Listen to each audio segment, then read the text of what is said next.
Race élue de Dieu, peuple destinataire des bienfaits de l'œuvre de la croix, nous vous saluons à votre mission au pied de la croix, au nom puissant de Jésus-Christ de Nazareth.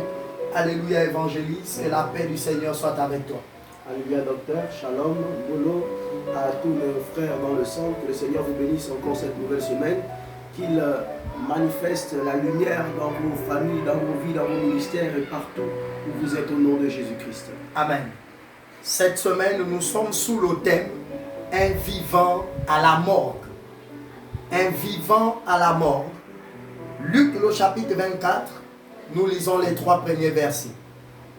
Le premier jour de la semaine, elles se rendirent au sépulcre de grand matin, portant les aromates qu'elles avaient préparés. Elles trouvèrent que la pierre avait été roulée de devant le sépulcre.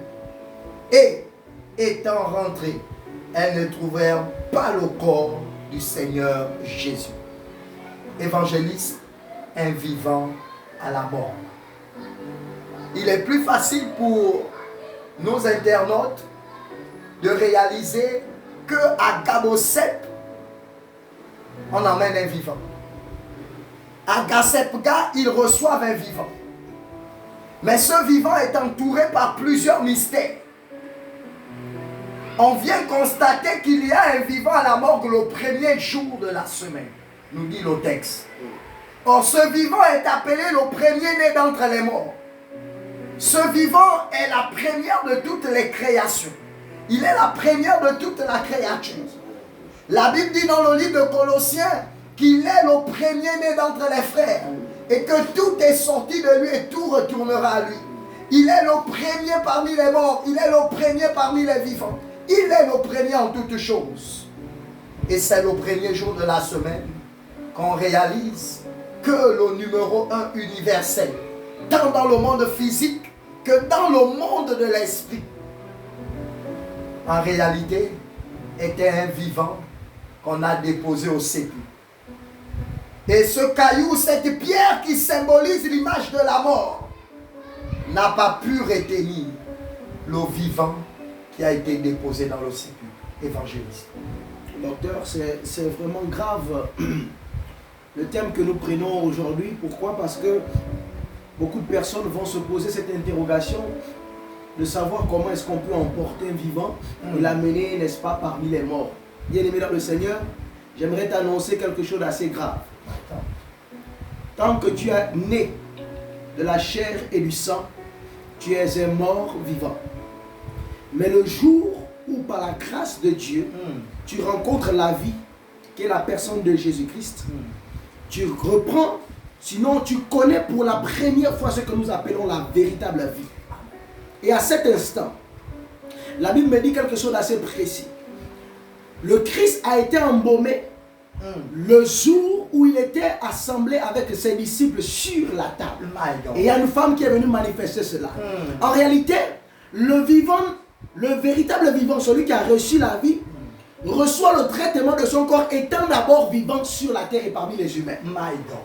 Il ne reçoit pas le traitement de son corps quand il a eu séparation entre son corps et son esprit. Je vais dire à un religieux, je vais dire à un fidèle de l'église du christianisme céleste, ton absoute que tu feras dans la vie d'une personne, ou pour un frère ou pour une soeur, ne définira pas, bien aimé, sa montée vers le ciel ou sa descente dans les enfers. Parce que sa montée se décide depuis le jour où il est sur la terre.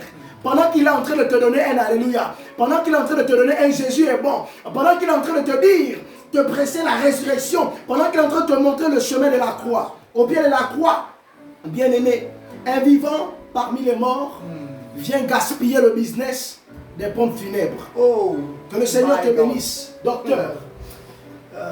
Évangile, je peux dire quelque chose de fort. Avance. Je prends le risque, moi, docteur, juste de modifier ta lecture de la Bible. My God. En réalité, le Christ n'est jamais mort à Jérusalem. Yes. La Bible révèle dans le livre de Matthieu, le chapitre 26, Yes. tu as parlé de ça. Lorsque Marie vient et il dit que ce parfum c'est pour ma sépulture. Yes. Je suis dans le psaume 72.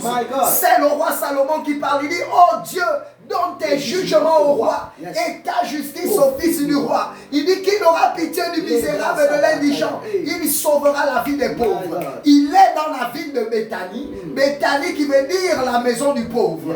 À cet instant, lorsque le Christ, parce que, oh my God, j'ai un problème avec ce texte parce que ce texte est en train de mettre un carton rouge à la religion.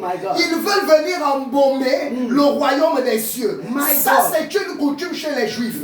Le troisième jour, on vient pour embaumer le corps. Mais vous ne pouvez pas embaumer un vivant. L'embaumement est fait pour les morts. Il a dit, je suis la résurrection et la vie. Si quelqu'un évangélise, parce que nous croyons en lui, le jour où nous serons à Gassebga, le jour où nous serons à Gabosset, maudit soit la langue qui dira je suis mort. Maudit soit l'intelligence qui dira docteur Jules est mort. Maudit soit la compréhension qui dira évangéliste est mort. C'est pas possible. La vie ne peut pas mourir. La vie que nous avons, c'est Jean 3,16. La vie éternelle. Et là, qu'est-ce qui se passe? Pour la première fois, le business des fonds funèbres a connu le carton rouge. On annonce à Gabosep et à Gassebga qu'en réalité, il y a une race qui ne peut pas vous donner, qui ne peut pas être là pour faire grossir vos recettes. Le problème, c'est la compréhension humaine. En réalité, messieurs et madame, race élue de Dieu, je vais parler et dire quelque chose. S'il n'y avait que moi, ces pompes funèbres ne devaient plus avoir, ils ne devaient plus avoir de chiffre d'affaires. Comment peut-on aller embaumer un vivant? Vous allez cotiser des millions. Et là, je suis d'accord avec nos frères musulmans. Je suis d'accord avec nos frères musulmans. Dès que quelqu'un meurt, il faut qu'on l'enterre parce qu'en réalité, qu'est-ce qui s'est passé? C'est la séparation. Je suis en train de dire, le Christ est mort à Béthanie, où il était dans la maison de Simon le lépreux. La lèpre, le signe du rejet. Il est mort à Béthanie. Et c'est là-bas où il a été embaumé. Et il a dit aux disciples, n'importunez pas cette femme, parce que ce qu'elle fait, c'est pour ma sépulture. Ça veut dire le véritable tombeau de Jésus, c'était dans la maison de Simon le lépreux. My God, évangéliste. Oh my God, bien-aimé dans le Seigneur, frère, dans le sang, je t'invite maintenant à pouvoir prendre en considération ce message. Si réellement tu as reçu la résurrection par Jésus-Christ, la vie, parce qu'il t'a aimé, Dieu t'a aimé, et que tu as accepté ton frère, ton co-héritier Christ, Jésus, il n'est pas possible que tu connaisses la mort. Il dit à cette femme, à Marie de Magdala, il dit à Marie, la sœur de Lazare, il dit ceci, ne t'ai-je pas dit que si tu crois, tu verras la gloire de Dieu? Il n'est pas possible, même après 4 jours, mon ami Lazare soit dans le tombeau et reste mort. Non, c'est pas possible. Parce que je suis la résurrection de la vie. Elle dit, oui, je sais, tu me l'as dit. Il ressuscitera au dernier jour. Non, Marthe, non, Marie, toi qui me regardes, frère dans le sang, non pas au jour de cette résurrection. Je suis la résurrection de la vie. Maintenant, ce corps est destiné à retourner dans la poussière. Mais le vent, le souffle là, ne connaîtra pas le jour de la mort. Il ne connaîtra pas le séjour de mort. Non, il connaîtra l'excellence de l'ascension avec le Christ. C'est pourquoi je t'appelle maintenant à pouvoir te ressaisir dans la présence de Jésus-Christ. La seule personne qui donne à l'être ta personne, oh my God, je vois des personnes s'attacher à leur corps. Non, bien-aimé, il ne s'agit pas du corps. Ce corps est un vêtement comme la veste que tu as acheté, n'est-ce pas, à shopping, je ne sais pas dans quel magasin. C'est ainsi, ce corps. Mais l'esprit qui porte ce corps, c'est de celui-là que nous sommes en train de parler, ne peut pas rentrer dans Gassebga, ne peut pas rentrer dans une pompe funèbre, ne peut pas se faire traiter par des impudiques, ne peut pas se faire traiter, n'est-ce pas, par des humains, des morts vivants. Non. Il se traite par les parfaits de bonne odeur de la vérité, la résurrection, Jésus-Christ de Nazareth, au pied de la croix. Nous t'invitons, bien-aimé, frère dans le sang, de te ressaisir, de revenir. Tu es un vivant parmi ce monde. Alors, manifeste la vie autour de toi au nom de Jésus-Christ. Je prophétise en cet instant final qu'ils ne te trouveront pas parmi les morts. Jamais. Les morts de la maladie, les morts du chômage, les morts de l'échec, les morts du ridicule, ils ne te trouveront pas. Parce que tu es un vivant au milieu des morts. Que la paix du Seigneur Jésus-Christ soit avec vous et que sa grâce vous localise au nom de Jésus. Amen.